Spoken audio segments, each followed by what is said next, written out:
Hello दोस्तों, आइए आज शुरू करते हैं हम संस्कृत पुस्तक का कक्षा 8 संस्कृत पुष्पम का जो है पाठ 4, जिसका नाम है वृक्षैः समं भवतु मे जीवनम। वृक्षैः वृक्षों की समम समान जैसा, भवतु हो जीवनम जीवन, वृक्षों के जैसा हमारा जीवन हो। वृक्षों के जैसे इसलिए कहा, जो पेड़ होते हैं, पौधे होते हैं, वो कभी भी अपने लिए नहीं जीते। उनका पूरा जीवन हमेशा दूसरों के लिए होता है। आप देखते होंगे पेड़ों की पत्तियों से लेकर के, लकड़ियों से लेकर के, फूल फल और सूख जाने के बाद तक भी वो अंत तक जलाने के काम आते हैं। अर्थात वो अपना जीवन मरण तक हमेशा दूसरों के लिए जीते हैं। तो यहाँ पर किस प्रकार से वृक्ष 12 महीने हमारे लिए और 6 ऋतु किस प्रकार से हितकर होते हैं, लाभदायक होते हैं, वह परोपकारी होते हैं, हमें उनसे कैसा सीखना चाहिए। तो यहाँ पर कवि जो है इसी प्रकार की इच्छा व्यक्त कर रहा, अपनी अभिलाषा व्यक्त कर रहा है कि हमारा जीवन कैसा हो। तो आइए हम शुरू करते हैं। सबसे पहले वसंत काले सौरभ युक्त ही, संतति काले दर्प विमुक्त ही, सीता तपयो धैर्य स्थित ही, वृक्षै समं भवतु मे जीवनम। वसंत काली सौरभ युक्ति, वसंत काल, जब वसंत ऋतु आती है, आपको मालूम है कि ऋतुओं का राजा जिसे कहा जाता है वह है वसंत ऋतु। तो कहा वसंत के आने पर, वसंत ऋतु में जो क्या करते हैं हमको, सौरभ युक्त ही, जो सुगंधित कर देते हैं। चारों तरफ जो वातावरण होता है, पर्यावरण होता है, चारों ओर का जो क्लाइमेट होता है, उसमें फूलों की खुशबुओं को बिखर देते हैं। और वो खुशबुएं कहाँ से आती है? पेड़ों से, पेड़ों के जो फूल लगते हैं। तो कहा वसंत काले सौरभ युक्त ही, वसंत काल में जो हमें खुशबू प्रदान करते हैं, सुगंधित प्रदान करते हैं, सुगंध देते हैं। संतति काले दर्प विमुक्त ही, और संतति काल में जब वो संतान देते हैं, अर्थात उनकी संतान कैसे होगी? वृक्षों की संतान होती है? नहीं होती। फिर ऐसा क्यों कहा? कहने का तात्पर्य है कि संतान का मतलब बीज। और वृक्षों के बीज कब आते हैं? जब पहले फल लगेंगे, फल पक जाता है, पकने के बाद हमें उसमें बीज की प्राप्ति होती है। तो इसलिए यहाँ पर संतति का तात्पर्य है फल लगने पर। तो कहा संतति काले दर्प विमुक्त है, फल देते समय भी जिनको कभी दर्प नहीं होता, दर्प यानी अभिमान, घमंड, गर्व, विमुक्त माने उससे दूर रहते हैं। कभी आपने सुना है कि पेड़ों पर फल लगे और वृक्षों ने मना किया हो कि आप हमारे फल मत खाइए? नहीं कहते हैं, कभी नहीं करते हैं। तो कहा मना कौन करेगा? जिसके घमंड होगा, जिसे कुआं कभी मना नहीं करता कि मेरा पानी मत पियो, नदियाँ कभी मना नहीं करती है, क्योंकि उन्हें अभिमान नहीं है। और जो व्यक्ति, जो इंसान हमेशा किसी भी चीज़ के लिए मना करता है, इसका मतलब सो क्या है? अभिमान है, उसे घमंड है। इसलिए यहाँ पे कहा गया है संतति काले दर्प विमुक्त है, फल देने के समय, यानी जब उन पर फल लगते हैं तो उनके अंदर कभी भी अभिमान नहीं होता है, वो अभिमान से मुक्त होते हैं। सीता तपयो धैर्येण स्थितः, शीता शीत, शीत अर्थात ठंड, जाड़े के मौसम में, तपयो गर्मी, यानी जो सर्दी और गर्मी में धैर्येण धैर्य पूर्वक स्थितः खड़े रहते हैं। आपने कभी नहीं देखा होगा कि पेड़ों को अगर गर्मी लगती है तो छाता ओढ़ा रहता हो, या सर्दी लगती हो तो रजाई पहनी रही हो, ऐसा नहीं है ना। चाहे सर्दी हो, गर्मी हो, कुछ भी हो, हमेशा जहाँ पर खड़े हैं वहीं पर ही रहते हैं, वह अपना स्थान नहीं बदलते हैं इंसानों की तरह। तो कहा सीता तपयो धैर्येण स्थितः वृक्षै समं भवतु मे जीवनम, ऐसे वृक्षों के समान हमारा जीवन हो। वर्षा काले आह्लाद युक्त है, शिशिर काले निर्भीक चित्त है, हेमंत काले समाधि स्थित ही, वृक्षै समं भवतु मे जीवनम।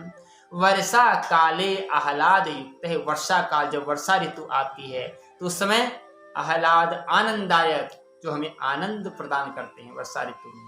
अगर बारिश न हो तो धरती हरी भरी कैसे होगी? धरती पे जो पानी के स्रोत हैं, जो वाटर रिसोर्स हैं, वह कैसे फुल होंगे?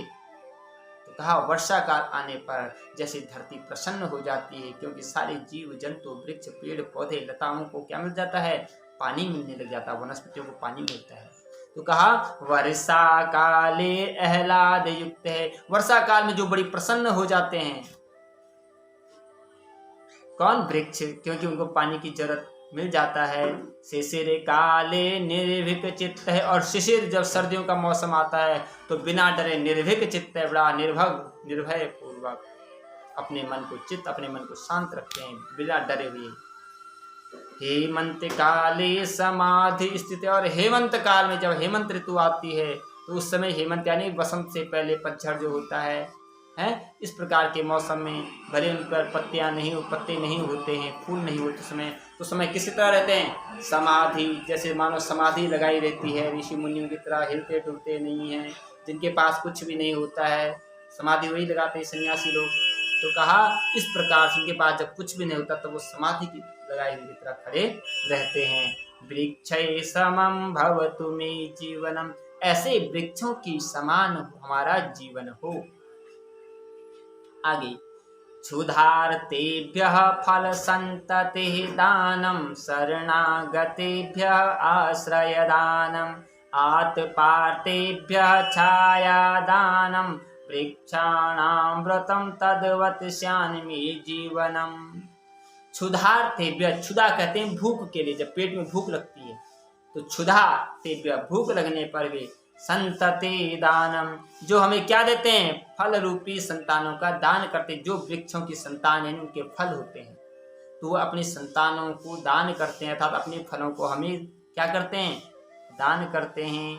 शरणागतेभ्यः आश्रय दानम, शरणागत जो उनकी शरण में आता, उनके नीचे आता है, उनके पास आता बैठने के लिए, उनको आश्रय दान, उनको आश्रय अर्थात जगह देते, जगह का दान देते। वृक्ष किसी को मना नहीं करते हैं कि आप हमारे नीचे मत बैठो, हमारी छाव में मत बैठो, चाहे सेठ हो, गरीब हो, अमीर हो, पशु हो, जीव जंतु कोई भी हो।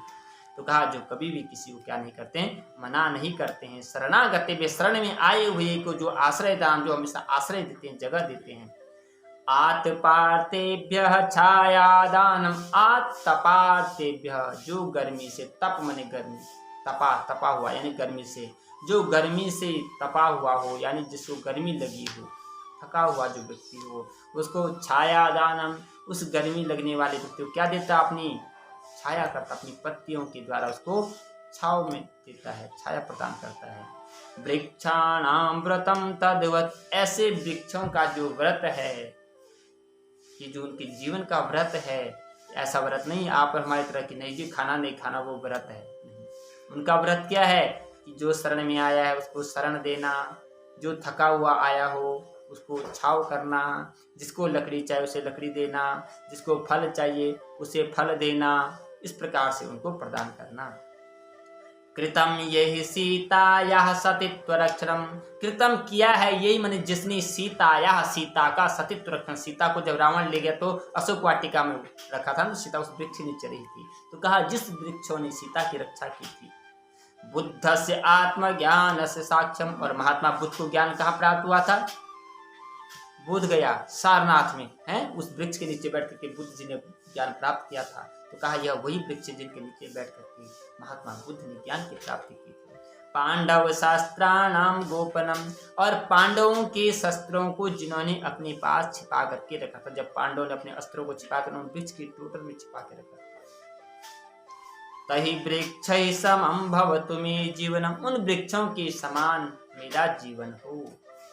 शुष्कतायां संप्राप्तायां अपि यहि अर्प्यते जीवनं परेषां कृते, आत्मा दह्यते चुल्लिकायां यहि मुदा तहि वृक्षैः समं भवतु मे जीवनम्। शुष्कतायां संप्राप्तायां अपि, कहा शुष्क सूख जाने पर भी, संप्राप्तायां जो समान अवस्था को प्राप्त रखते हैं। ऐसे नहीं सूख गए जीवन में निराशा आ गई कि अब हमारा बस का कुछ नहीं है, लेकिन वृक्ष सूख भी जाता है तब भी कभी निराश नहीं, संप्राप्तम समान अवस्था में रहता है, एक जैसा रहता है। यही अर्प्यते जीवनम परेषां कृते, और यही मैंने तब भी हुआ क्या करता है? अर्प्यते अर्पण करता है अपना जीवन, परेषां कृते दूसरों के लिए, परेषां दूसरों कृते मैंने के लिए। सूखने पर वृक्ष किसके काम आता है? मनुष्यों काम, लकड़ी होती है जलाने काम आता है कि नहीं आता है? आता है ना। इसलिए कहा कि यही अर्प्यते जो अर्पण कर देता अपना जीवन, परेशान करते दूसरों के लिए सूखने पर भी। आत्मा दह्यते चुल्लिकाम ये मुदा। और जब वो आत्मा अर्थात अपने को दह्यते माने जलाता है, चूल्हे माने चूल्हे में ईंधन के रूप में जब वह अग्नि में जलता है तो यही मुदा, तब वो दुखी नहीं होता है। मुदा तब भी प्रसन्न होता है कि हाँ मैं अब भी किसी के काम आ रहा हूँ। तहि वृक्ष समम भवतु मे जीवनम, उन वृक्षों के समान हमारा जीवन हो। आजन्मनः समर्पणम आमरणम लोकस्य हितायैव एषां जीवनम, जीवनम मृतिश्चापि एषां सार्थकम तहि वृक्षैः समं भवतु मे जीवनम। आजन्मनः, आजन्म अर्थात जन्म से लेकर के, समर्पणम अर्थात समर्पण अर्थात अंतिम अवस्था, समर्पित होने की अवस्था तक वो क्या करता है, आमरणम यानी जीवन भर आमरण अवस्था में रहता है। लोकस्य हितायैव एषां जीवनम, और लोकस्य लोक संसार के, हितायैव एषां जीवनम संसार के हित के लिए ही एषां जिनका जीवन है, ऐसे वो वृक्ष। जीवनम मृतश्चापि एषां सार्थकम, ऐसे जीवनम मृतश्चापि जीवन जीवित रहने पर भी और मृत्यु होने पर एषां सार्थकम जिनका सार्थक होता है, जिनका जीवन सार्थक होता है, चाहे वो जिंदा रहें तब भी लोगों के भला करते हैं और वो मर भी जाए तब भी लोगों का भला करते हैं। तो कहा ऐसा जीवन और मरण दोनों ही जिनके क्या सार्थक है। तई वृक्ष समम भवतु मे जीवनम, उन वृक्षों के समान हमारा जीवन हो।